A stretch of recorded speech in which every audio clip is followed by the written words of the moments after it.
அனைவருக்கும் வணக்கம். நான் உங்கள் 5ஆம் தலைமுறை ஜோதிடர் ராம்குமார் ராஜேந்திரன். நம்ம இன்னைக்கு பார்க்க போகிற தலைப்பு மிதுன ராசி அன்பர்களுக்கு இந்த நவம்பர் மாதத்தின் பலன்களை பற்றி தான் இந்த காணொளியில் பார்க்க போகிறோங்க. இந்த ஆண்டுகோள்கள் என்று சொல்லக்கூடிய சனி பகவான் உங்களுடைய ராசிக்கு 10ஆம் இடமான மீன ராசியில் சஞ்சாரம் செய்கிறாரு. அதே நேரத்தில் 9ஆம் பாவகத்தில் ராகு பகவானும் 2ஆம் இடத்துல குரு பகவான், அதாவது உங்களுடைய ராசிக்கு 2ஆம் இடமான கடக ராசியில் குரு அதிசார பயிற்சியானது அக்டோபர் மாதம் 18ஆம் தேதி நடைபெற்றதுங்க. அப்போ குரு பகவான் உங்களுடைய ராசிக்கு 2ஆம் வீட்லேயும் 3ஆம் இடமான சிம்ம ராசியில் கேது பகவானும் இருக்காங்க. ஸோ இதெல்லாம் ஆண்டுகோள்கள். இந்த மாதக்கோள்கள் என்று சொல்லக்கூடிய சுக்கிர பகவான் இந்த மாதம் 3ஆம் தேதி கன்னி ராசியிலிருந்து துலாம் ராசிக்கு பயிற்சி அடைகிறாங்க. அதே நேரத்தில் 17ஆம் தேதி துலாம் ராசியில் இருக்கக்கூடிய சூரிய பகவான் விருச்சிக ராசிக்கு பயிற்சி அடைகிறார். ஸோ செவ்வாய் பகவான் ஆல்ரெடி இந்த மாதத்தில் உங்களுக்கு அதாவது விருச்சிக ராசியில் செவ்வாயும், புதன் பகவான் உங்களுடைய துலாம் ராசியில் சஞ்சாரம் செஞ்சிட்ருக்காங்க. ஸோ இதுதான் இந்த மாதக்கோள்கள் என்று சொல்லக்கூடிய. ஸோ இந்த காலகட்டங்களில் மிதுன ராசி அன்பர்களுக்கு தன்னுடைய வாழ்க்கையில் எந்த விதமான அற்புதங்கள் மற்றும் மேன்மைகள் கொடுக்க போகுது அப்படிங்கிறத இந்த காணொலியில் தெளிவாகவும் துல்லியமாகவும் பார்க்கலாங்க. நம்ம சேனலை ஃபஸ்ட் டைம் பார்க்குறவங்க இதை சப்ஸ்கிரைப் பண்ணிக்கோங்க. பெல் பட்டனை கிளிக் பண்ணி ஆல் அப்படிங்கிற ஆப்ஷன் கொடுத்துக்கோங்க. மிதுன ராசி அன்பர்கள் புதன் பகவானை அதிபதியாக கொண்டவர்கள், நிதானசாலி அப்படின்னு சொல்லுவாங்க. மிக பொறுமையானவர்கள், எந்த ஒரு விஷயத்தையுமே நல்லா தெளிவாக யோசித்து அதை துல்லியமான விதத்தில் செய்யக்கூடிய நபர்கள், முற்போக்கு சிந்தனை உள்ளவர்கள் அப்படின்னே சொல்லுவாங்க. எல்லா விஷயத்தையுமே ரொம்ப அட்வான்ஸாக திங்க் பண்ணக்கூடிய நபர்கள். இந்த காரியங்கள் இந்த நேரத்தில் செஞ்சால் இதனுடைய ரிசல்ட் என்ன அப்படிங்கிறத கரெக்டாக தெரிஞ்சு அதற்குண்டானபடி பிளான் பண்ணி பண்ணக்கூடியவங்க.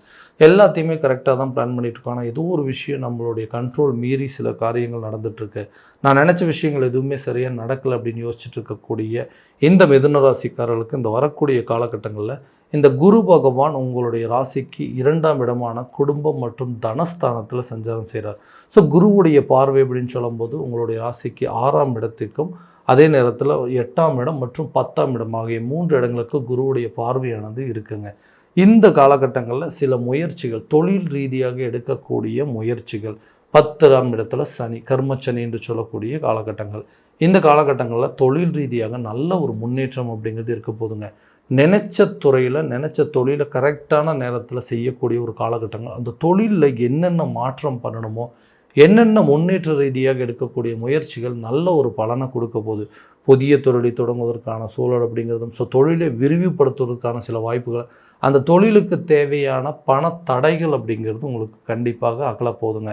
தொழில் ரீதியாக வெளியூர் பயணங்களை மேற்கொள்ளக்கூடிய ஒரு காலகட்டமாக இருக்க போது, தொழிலில் எதிர்பார்த்த விதமான லாபங்கள் அப்படிங்கிறது கிடைக்கும். வியாபார ரீதியாகவும் பல யுத்திகளை கையாளக்கூடிய ஒரு காலகட்டமாக இருக்க போதுங்க. நிறைய நுணுக்கங்கள் கற்றுக்குவீங்க. ஸோ இது வரைக்கும் நம்ம எதிலெல்லாம் இழந்திருக்கோம், எதெல்லாம் நம்ம தவறு செஞ்சுருக்கோம் அப்படிங்கிறத தெரிஞ்சு அதை கரெக்டான விதத்தில் பிளான் பண்ணி செய்யக்கூடிய ஒரு காலகட்டமாக இருக்க போகுது. ஸோ இந்த குரு பகவானுடைய பார்வை 10ஆம் பாவத்தில் படும்பொழுது இது ஒரு அபரிவிதமான யோகம் அப்படின்னே சொல்லலாம். ஸோ பிஸ்னஸ் ரிலேட்டடாக நீங்கள் புதிய சில முயற்சிகளை மேற்கொள்வதற்கான ஒரு தருணம். ரொம்ப நாளாக பிளான் பண்ணிட்டு இருந்திருப்பீங்க, இதை இந்த காலத்தில் பண்ணலாமா, இது கிடைச்சா இது கண்டிப்பாக அதை நான் பண்ணுவேன், இந்த விஷயத்தை பண்ணினா இதனால் என்னுடைய வாழ்வாதாரமே மாறும்னு எதிர்பார்த்துட்டு இருக்கவங்களுக்கு இது ஒரு அருமையான காலமாக இருக்க போதுங்க. சனி பகவான் 10ஆம் வீட்லேயும், அதாவது சனி பகவான் மேலே குருவுடைய பார்வைப்படுறதுனால இது ஒரு நல்ல விதமான யோகம் அப்படின்னே சொல்லாங்க. ஸோ தொழிலில் உங்களை ப்ரூவ் பண்ணுறதுக்கான ஒரு காலகட்டமாக இருக்க போகுது. வேலையில் இருக்கக்கூடிய நபர்கள் வேலை ரீதியாக நிறைய முயற்சி பண்ணுறாங்க. ஏதாவது ஒரு விதத்தில் முயற்சிகள் பண்ணி இந்த வேலையிலேருந்து வேறு ஒரு வேலைக்கு மாறணும். ஏன்னா அப்போ தான் எனக்கு சேலரி அதிகமாக கிடைக்கும் அப்படின்னு எதிர்பார்க்குறவங்களுக்கு, ரொம்ப நாளாக இன்டர்வியூஸ் அட்டன் பண்ணிகிட்டு இருக்குங்க, எனக்கு எந்த வேலையும் சரியாக கிடைக்கல அப்படின்னு எதிர்பார்க்குறவங்களுக்கும், அரசு துறையில் கவர்மெண்ட் ஜாபுக்கு எக்ஸாம்ஸ் எழுதிட்டு இருக்குங்க, அதுவுமே எனக்கு எல்லாம் ஜஸ்ட் மிஸ் ஆகிட்டே போயிட்டுருக்கு அப்படின்னு எதிர்பார்க்குறவங்களுக்கு இந்த காலகட்டங்கள் கண்டிப்பாக அரசு துறையில் பதவிகள் கிடைக்கக்கூடிய ஒரு தருணமாக இருக்க போது, பட்டம் பதவி உங்களை தேடி வருங்க. நீங்கள் எழுதின எக்ஸாமுக்கு கண்டிப்பாக ஒரு நல்ல ரிசல்ட் அப்படிங்கிறது கிடைக்கக்கூடிய ஒரு காலகட்டமாக இருக்க போது, புதிய வேலை சம்மந்தப்பட்ட சில விஷயங்கள் அப்படிங்கிறது நடக்கும், புதிய வேலைகள் கிடைக்கும், வேலையில் சில இடம் மாற்றங்கள் அப்படிங்கிறது கண்டிப்பாக செய்யக்கூடிய ஒரு காலகட்டமாக இருக்க போகுது. அடுத்தது திருமணம் ரீதியாக ரொம்ப தடைகள் அப்படிங்கிறத சந்திச்சுட்டேன். எனக்கு மேரேஜ் நடக்குமா இல்லையா அப்படிங்கிற சந்தேகங்களும் வந்துருச்சுங்க. ஏன்னா எல்லாம் அமையுதுங்க. கை கெட்டது வாய் கெட்டல. திடீர்னு ஏதோ ஒரு காரணத்தினால வந்து திருமணம் நின்று போகிற அளவுக்கு சில சூழ்நிலைகள் வந்துருச்சு. ஸோ திருமணம் அப்படிங்கிறது ஒரு பெரிய எதிர்பார்ப்பாகவே இருக்குங்க. குடும்பத்தில் ஒரு கூடிய சீக்கிரத்தில் நல்ல சுப நிகழ்வுகள் நடக்காதான்னு எதிர்பார்க்குறவங்களுக்கு கட்டாயமாக கூடிய விரைவில் திருமணம் சம்மந்தப்பட்ட யோகங்கள் அப்படிங்கிறது கண்டிப்பாக நடக்குங்க. குடும்பத்தில் ஒரு புதிய நபர்களுடைய சேர்க்கை உண்டாகும். குடும்பத்தில் இருக்கக்கூடிய பிரச்சனைகள் அப்படிங்கிறது படிப்படியாக தீருங்க. கணவன் மனைவிக்கிடையே இருக்கக்கூடிய சண்டை சச்சரவுகள் அப்படிங்கிறது அடியோடு தீரக்கூடிய ஒரு தருணமாக இருக்க போகுது. எதுக்கு எடுத்தாலும் சண்டை போட்டுட்டு இருக்குது, எதுக்கு எடுத்தாலும் வந்து தேவையில்லாத ஆர்கியூமெண்ட் அப்படிங்கிறது இருக்குது. குடும்பத்தில் இருக்கக்கூடிய நபர்களால் அவங்களுக்கு அவங்க ஒருத்தருக்கு ஒருத்தர் வாக்குவாதம் பண்ணி இன்றைக்கி வந்து ஆளுக்கு ஒரு திசையில் வாழ்கிற மாதிரி ஒரு சூழல் அப்படிங்கிறது ஏற்பட்டுச்சு. எதனால் இப்படி நடந்ததுன்னே தெரியலைங்க. ஒரு நல்ல அண்டர்ஸ்டாண்டிங் அப்படிங்கிறது எதையும் விட்டு கொடுத்து போக மாட்டேங்கிறாங்கன்னு எதிர்பார்க்குற நபர்களுக்கு கண்டிப்பாக கணவன் மனைவிக்கிடையே நல்ல ஒரு அந்யோன்யம் அப்படிங்கிறது ஏற்படுங்க. அவங்களுக்குள்ளே இருக்கக்கூடிய பிரச்சனைகளை பேசி தீர்த்து கொள்ளக்கூடிய ஒரு தருணமாக இருக்க போது காதலர்கள் மத்தியில் இருக்கக்கூடிய ஒரு சில சண்டை சச்சரவுகள் அப்படிங்கிறது தீருங்க. அந்த காதல் விவகாரங்கள் திருமணம் லெவலுக்கு போகக்கூடிய ஒரு காலமாக இருக்க போகுது. ரொம்ப நாளாக வந்து ஒரு நபரை எதிர்பார்த்துட்டு இருந்தோம். அந்த நபர்கள் வந்து இருக்கிற வரைக்கும் எல்லாமே நல்லபடியாக இருந்துச்சு. இன்றைக்கி எல்லாமே வந்து என் கையை மீறி போயிடுச்சுங்க. சின்ன விஷயம் என்ன நடந்ததுன்னே தெரியல. நான் எந்த தவறும் செய்யாமல் எனக்கு அந்த தவறுக்கு தண்டனை அனுபவிச்சுட்ருக்கேன். 2 பேத்துக்குள்ளே பிரிவினை எப்படி ஏற்பட்டுருச்சுங்க. நம்ம எதிர்பார்த்த நபர்கள் நம்மளை வந்து சேருவாங்க அப்படின்னு யோசிச்சுட்டு இருக்கக்கூடிய நபர்களுக்கு கண்டிப்பாக இந்த இதில் இருக்கக்கூடிய சண்டை சச்சரவுகள் அப்படிங்கிறது தீர்ந்து பிரிந்த நபர்கள் ஒன்று சேரக்கூடிய ஒரு காலகட்டமாக இருக்க போகுது.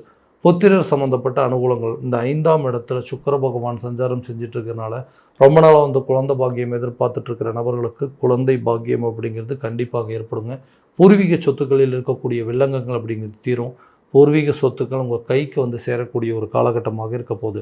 அதே நேரத்தில் இந்த நோய் சம்மந்தப்பட்ட சில பாதிப்புகள் அப்படிங்கிறது உடல் ரீதியாக நிறைய பிரச்சனைகள் அப்படிங்கிறது கொடுத்துட்டே இருக்குங்க. எதுக்கு எடுத்தாலுமே வந்து ஒரு பிரச்சனை போனால் இன்னொரு பிரச்சனை, வீட்டில் குடும்பத்தில் ஒருத்தர் மாற்றி ஆரோக்கியத்தில் கெடுதல்கள் அப்படிங்கிறது கொடுத்துட்ருக்கிறது காலம் போய் இந்த 2ஆம் பாவகத்தில் இருக்கக்கூடிய குரு 6ஆம் இடம் நோய் மற்றும் எதிரிகள் ஸ்தானத்தை பார்க்கும்போது உங்களுக்கு இருக்கக்கூடிய நோய்கள் பனி போல விலகக்கூடிய ஒரு காலமாக இருக்க போது எதிரிகள் உங்களை விட்டு விலகக்கூடிய ஒரு தருணமாக இருக்கும்.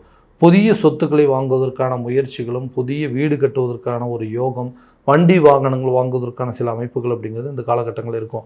நிறைய முயற்சி பண்ணிட்டேனால எதுவுமே பண்ண முடியல. அட்லீஸ்ட் ஒரு ப்ராப்பர்ட்டியை விற்றாவது புதுசாக ஒரு வீடு கட்டினாலும் புதுசாக ஒரு இடத்துல வந்து புதிய சொத்துக்கள் வாங்கணும். பழைய வீடு பூர்வீக சொத்துக்களை விற்று அந்த புதிய ப்ராப்பர்ட்டி ஏதாவது வாங்குறதுக்கு முயற்சி பண்ணிட்டு இருந்தீங்கன்னா இந்த காலகட்டங்களில் அதற்குண்டான பலன்கள் அப்படிங்கிறது கண்டிப்பாக இருக்குங்க. கல்வியில் நல்ல ஒரு மேன்மை அப்படிங்கிறது இருக்கும். கல்வி ரீதியாக இதுவரை இருந்து வந்தால் ஞாபகம் மறதிகள் அப்படிங்கிறதாகவும் கல்வியில் நல்ல ஒரு உச்சத்தை தொடக்கூடிய ஒரு காலகட்டமாக இருக்க போகுது. கல்வி சம்மந்தப்பட்ட இடத்துல இந்த குரு பகவான் சஞ்சாரம் செய்கிறதுனால கண்டிப்பாக கல்வியில் நல்ல ஒரு மேன்மை, நீங்கள் எதிர்பார்த்த இடத்த உங்களுடைய கல்லூரி படிப்புகள் அப்படிங்கிறது மேற்கொள்வீங்க. கல்லூரி படித்து முடித்தவர்களுக்கு வேலை சம்மந்தப்பட்ட சில முயற்சிகள் பலன் அப்படிங்கிறது கொடுக்குங்க. ஆரம்ப கல்வியாக இருக்கட்டும், கல்வியில் நல்ல ஒரு மாற்றத்தை கொடுக்கக்கூடிய ஒரு காலகட்டமாக இருக்க போதுங்க. கல்வியில் இதுவரை இருந்து வந்த தடைகள், அது மூலமாக இருந்து வந்த வீண் விரயங்கள் அப்படிங்கிறது தீருங்க. எதிர்பார்த்த இடத்துலேருந்து எதிர்பார்த்த தொகைகள் அப்படிங்கிறது உங்கள் கைக்கு வந்து சேரும். ஏன்னா அந்த பணம் ரீதியாக பணம் அப்படிங்கிற ஒரு விஷயத்தினால வாங்காத கடனுக்கு வட்டி கட்டக்கூடிய ஒரு கால சூழ்நிலைகள் அப்படிங்கிறது ஏற்பட்டுச்சுன்னா யாருக்கோ உதவி செய்ய போய் அந்த உதவி பண்ணதுனால இன்றைக்கி அது மூலமாக சில பிரச்சனைகளை சந்திச்சிட்ருக்கேன். ஏன்னா நான் சம்பாதிக்கிற பணம் மொத்தமாகவே தேவையில்லாமல் அந்த தொகையை வந்து வட்டியாக கட்டிகிட்ருக்கேங்க. யாருக்கோ உதவி செஞ்சு இன்றைக்கி அந்த பிரச்சனையில் நான் மாட்டிகிட்ருக்கேன். இதனால் நான் கொடுத்த வாக்குறுதி என்னால் சரியான விதத்தில் காப்பாற்றவே முடியல. நீங்கள் சொல்கிறது மட்டும்தான், எதையுமே செய்யவே மாட்டேங்கிறீங்களே. ஏதாவது ஒன்று சொன்னால் அதை வந்து கரெக்டாக காப்பாற்றணும் அப்படிங்கிற ஒரு பேர் பழிபாவத்துக்கு ஆளாகக்கூடிய ஒரு நிலை. இனி வரக்கூடிய காலகட்டங்களில் நீங்கள் எதிர்பார்த்த தொகைகள் உங்கள் கைக்கு வந்து சேருங்க. பழைய கடனை அடைப்பதற்கான சூழல் அப்படிங்கிறது கண்டிப்பாக இருக்குங்க. இந்த கடன் அப்படிங்கிற ஒரு பிரச்சனையிலிருந்து டோட்டலாக வெளியே வரக்கூடிய ஒரு காலகட்டமாக இருக்க போது உங்களுடைய வாக்குறுதிகளை காப்பாற்றக்கூடிய ஒரு காலகட்டமாக இருக்க போதுங்க. சொன்னதை செஞ்சிட்டாரு. ஏன்னா இது வரைக்கும் வந்து இந்த பிரச்சனையினால தான் நம்ம குடும்ப உறுப்பினர்களே நம்மளை வந்து ஒதுக்கக்கூடிய ஒரு காலகட்டமாக இருக்கும். ஏன்னா இந்த வாக்குறுதி கொடுக்கறது, சும்மா ஏதாவது ஒன்று சொல்கிறது, இந்த பண பிரச்சனைகள், இதனால் நம்ம குடும்பத்தில் நமக்கு இருந்த மரியாதை அப்படிங்கிறத நிறைய குறைஞ்சிருக்கும். அந்த மரியாதையை மீட்டெடுக்கக்கூடிய ஒரு காலகட்டமாக இருக்க போது உண்மையாகவே இவர் வந்து சொன்னது மட்டும் இல்லைங்க, அதை செஞ்சியும் காட்டினார் அப்படிங்கிற ஒரு காலகட்டமாக இருக்க போது நிறைய மாற்றங்களை வந்து அதாவது எதிர்கொள்ளக்கூடிய ஒரு காலகட்டமாக இருக்க போதுங்க இந்த நவம்பர் மாதம். ஸோ இது வரைக்கும் நம்ம பார்த்தது எல்லாமே கோச்சார ரீதியான பலன்கள் மட்டும்தான். இந்த பலன்கள் அனைத்தும் உங்களுக்கு நடக்குமானா உங்களுடைய சுய ஜாதகத்தை முழுமையாக ஒப்பிட்டு பார்த்துட்டு அதற்குண்டானபடி சில முயற்சிகள் எடுக்கும்போது வாழ்க்கையில் எல்லா விதமான வெற்றிகள் அப்படிங்கிறது உங்களை தேடி வருங்க. உங்களுடைய ஜாதகத்தை எங்கிட்ட பார்க்கணும்னு விருப்பப்பட்டீங்கன்னா கீழே தெரிகிற நம்பருக்கு காண்டாக்ட் பண்ணி அப்பாயின்மெண்ட் ஃபிக்ஸ் பண்ணிக்கோங்க. அப்படி இல்லையா உங்களோட ஜாதகத்தை வாட்ஸ்அப் மூலமாக அனுப்பிச்சி வச்சிங்க அப்படின்னா தெளிவான முறையில் கணிச்சு துல்லியமான பலன்கள் அப்படிங்கிறது உங்களுக்கு தெரியப்படுத்தப்படுங்க. மீண்டும் அடுத்த காணொளியில் உங்களை சந்திக்கும் வரை உங்களிடமிருந்து விடைபெறுவது உங்கள் ராம்குமார் ராஜேந்திரன். நன்றி.